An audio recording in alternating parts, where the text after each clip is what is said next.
In this video, I'm going to show you 6 easy to grow vegetables at home. These are great for beginners. We're going to start off with peas.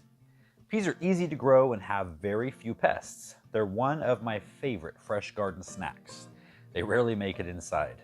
Eaten fresh or cooked, they're not the same as the peas I grew up on that came frozen or canned. If those two ways are the only ways you've eaten peas, you're in for a real treat by growing your own. The best way to start peas is sowing the seed in full sun, directly in the ground about 1 to 2 inches apart. They're cold tolerant and can be sown outdoors 6 weeks before your last frost date. If you have milder winters, you can sow peas in the fall and grow them right through spring. Peas need to be trained on some sort of structure as they are a vining crop. Bamboo teepees and cattle panels have always been the best way for me to trellis them. You can harvest snap peas as soon as you see peas starting to develop in the pod, since these peas are grown mainly for eating the whole pod. For shelling peas, you want to wait until pods swell and look nice and full. Potatoes are one of the most fun things you can grow in the garden, mostly because you never know what you're going to dig up at the end of the season. It's like buried treasure. The flavor of a homegrown potato fresh out of the earth is something you just have to try. Chitting your potatoes before planting gives them a head start in colder winter climates. It also lets you know before burying them in the soil which potatoes are viable and which ones aren't. To chit potatoes, 4 to 6 weeks before your last frost date, set seed potatoes in an egg carton in a bright, warm place. Once they have broken their dormancy and sprouts are about ½ inch tall, they're ready to be planted. Chitting or not, you can plant your potatoes 2 weeks before your last frost date. Unlike the traditional method of burying potatoes deep in the soil, there's a much easier way. Place the potatoes on top of the soil about 1 foot apart. Cover your potatoes with a thick layer of straw and keep them well watered. Keep adding straw if the potatoes start to show through. When potato flowers fade and the plants start to turn yellow, it's time to remove the straw and see what kind of harvest you've got.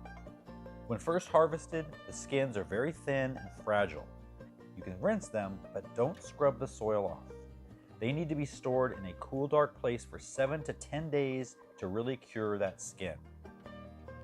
Lettuce is a great starter plant, especially leaf lettuce. If you've never gardened before, lettuce is a great place to start. It germinates quickly, grows quickly, and you can start harvesting in less than a month. There are 2 main types of lettuce that you can grow, leaf lettuce and head lettuce. Head lettuce takes more time and space to harvest, and leaf lettuce is quick growing and can be tucked in just about anywhere. They like a moist, rich soil but will grow in most spaces and can even handle partial shade. Lettuce is a cool season crop and germinates very easily as long as temperatures remain under 80 degrees Fahrenheit, 27 Celsius. The seeds are very small and it's easy to sow them too thickly. They do need to be thinned about 4 to 6 inches apart for leaf lettuce and about 12 inches apart for most head lettuce. You can eat the thinnings if you hate to pull up hundreds of tiny baby plants, but there's also a trick I can share. Take an old spice shaker bottle, put a couple of tablespoons of sand into it along with the seeds from 1 seed packet. Shake it up. When you sprinkle the contents out, it will naturally space the seeds out among the sand. Most lettuces are surface sown, but some need a thin covering of soil. Keep them evenly moist until they germinate. As the plants grow, a liquid organic feeding helps to make more robust leaves and can be applied every 2 weeks. In the case of head lettuce, you want to make sure that the head is the right size before harvesting. It should feel firm and completely filled out before cutting it from the stalk. You can treat leaf lettuce as a cut and come again crop, meaning you can remove the outer leaves frequently for salads and new growth will continue to grow in the center of the plant. Onions have been in cultivation for over 5,000 years. It's pretty easy to see why. I can't think of very many of my favorite recipes that don't involve onions.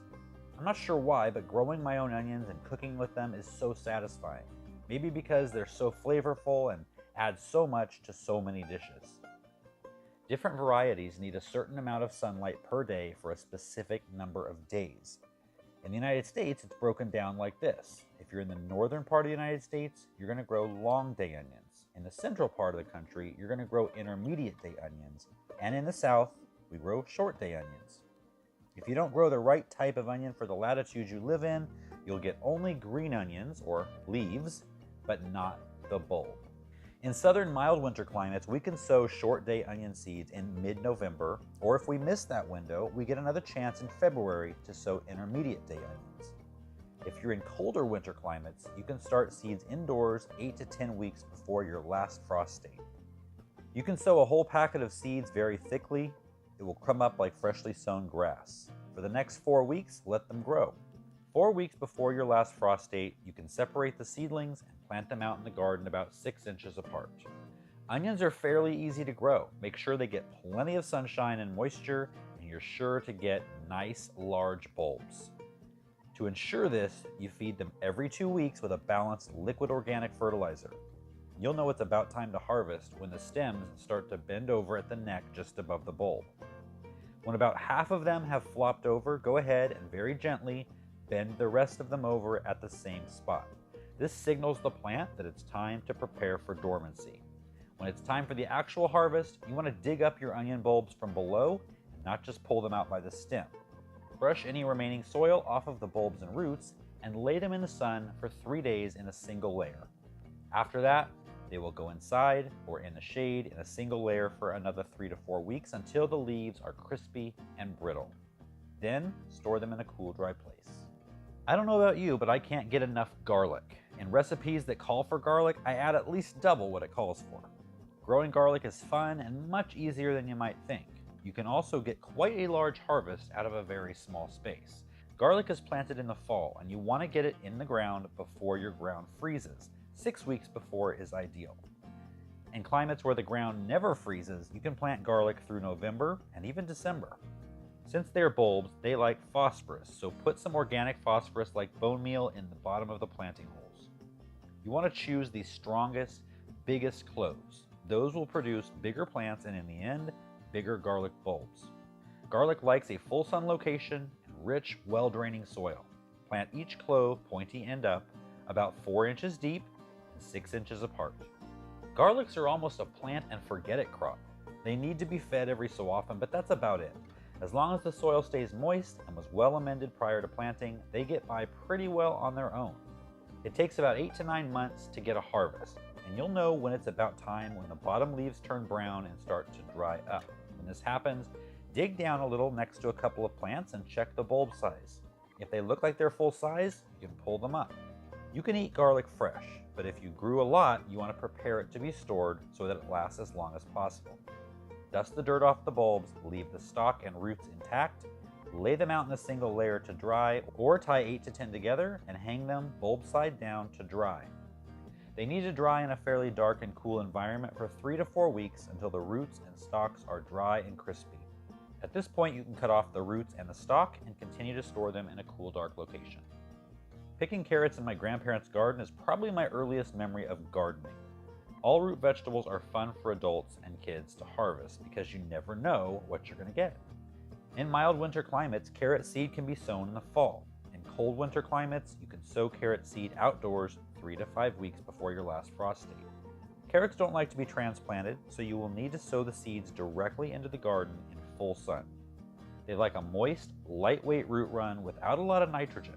Adding manure or other high nitrogen source to the soil will cause your carrots to twist or fork. Carrots are notoriously difficult to germinate. They take a while anyways, and they don't really want to be covered with any soil. The problem that presents itself is the seeds have to stay moist at all times. One trick I use is to sow the seed and cover it up with vermiculite or wood shavings. These let the light through but keep the moisture in. Continue to keep them moist and they will grow quickly. You want to make sure you thin your carrot seedlings so there's at least an inch or two between each one. Cut off all the rest at ground level. The only way to truly know if a carrot is ready to harvest is to brush the soil away from the base of the plant to expose the top of the carrot root. If it looks to be the diameter it should be, it's time to pull it. I didn't include tomatoes in this list even though they're pretty easy because it does take just a little bit of knowledge to grow them really successfully. You can check out this video right here, which happens to be one of the top videos on YouTube for growing tomatoes with over 12 million views. If you want more information on any of the crops discussed in this video, check the video description. I've got more in-depth videos for all of them. See you guys next time.